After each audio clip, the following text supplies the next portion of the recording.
wow. අපි බලමු මේ දූපත ඇතුළට ගිහිල්ලා මොනවද තියෙන්නේ කියලා. පොඩි අඩිපාරවල් තියෙනවා හැමතැනම. මේ පැත්තේ දික්වැල්ල තංගල් මේ පැත්තේ ට්‍රැවල් කරන කෙනෙක් එන්න ඕනේ ප්ලේස් එකක්. මේ ඉන්නේ දික්වැල්ල නිල්වැල්ල ප්‍රදේශයේ බ්ලූ බීච් අයිලන්ඩ්. මේක ලස්සනට මුහුදු තීරයෙන් වට වෙච්ච පුංචි දූපතක්. තොම්බෝලාව කියලාත් කියනවා මේ වගේ පරිසර පද්ධතියකට. මේ ලස්සනට පේන්නේ ඕගොල්ලන්ට මෙන්න මේ වෙරළ තීරය දිහාවට දෙපැත්තෙම රළ එනවා මුහුදු වතුර එනවා මුහුදු වතුර එකතු වෙනවා මේ දෙපැත්තෙම. සාමාන්‍යයෙන් මෙහෙම විශේෂ තැනක් ලංකාවේ වෙන දක්නට නැහැ. මේ බලන්න.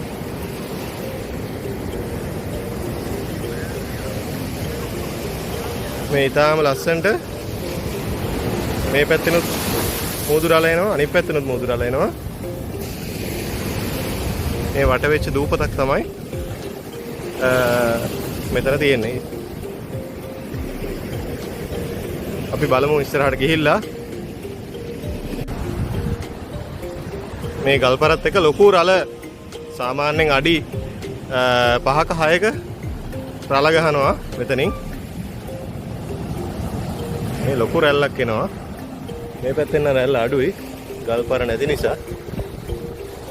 මේ ඈතින් පේන්නේ නිල්වැල්ල දීවර වරාය. තවත් එහාට වෙන්න පේනවා කුඩාවැල්ල දීවර වරාය. හරිම ලස්සන තැනක්. අපි බලමු මේ දූපත ඇතුළට ගිහිල්ලා මොනවද තියෙන්නේ කියලා.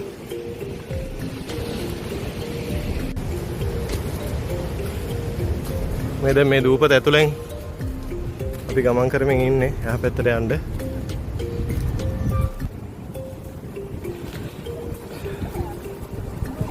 wow.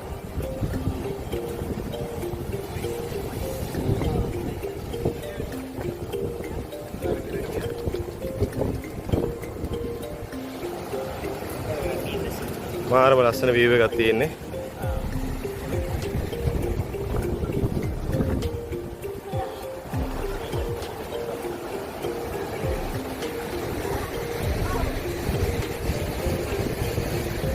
මේ දැන් ඔයගොල්ලන්ට පේනවා ඇති. මෙන්න මේ ආකාරයට ඊටාම ලස්සනයි. අර වෙරළ තීරේ පේනවා දෙපැත්තෙන් රළ වදින හැටි මෙතන මේ දූපතේ නම් පේන විදිය. හරිම ලස්සනයි.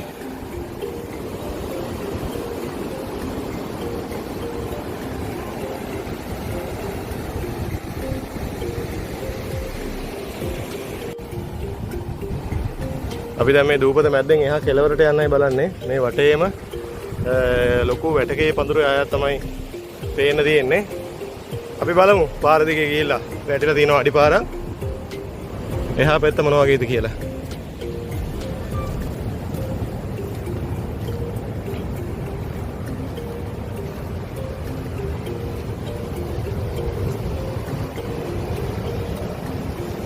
හරිම ලස්සනයි.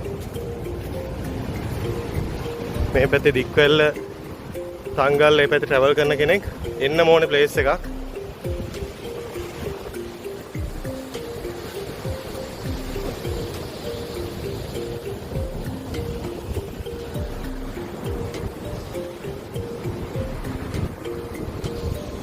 මේ පුංචි දූපතක් මුහුද මැද.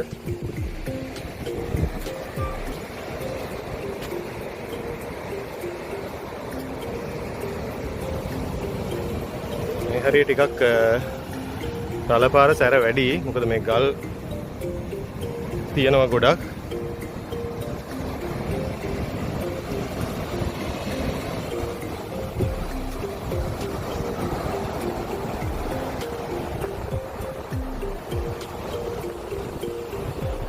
වත් එහාට යන්න පුළුවන් වගේ නේද? මේකේ පොල්ගස් එහෙම කීපයක් තියෙනවා. පොඩි අඩිපාරවල් තියෙනවා හැමතැනම. ඒ හැමතැනින්ම යන්න තියෙන්නේ එක අන්තයකට දූපතේ. ඒතර කියලා මුහුද තමයි තියෙන්නේ. හරිම ලස්සන තැන.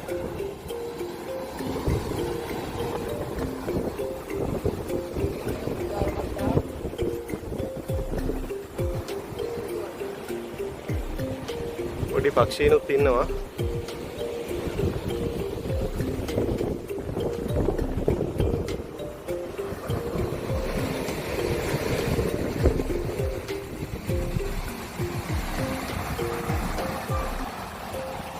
ඉතාම ලස්සනයි.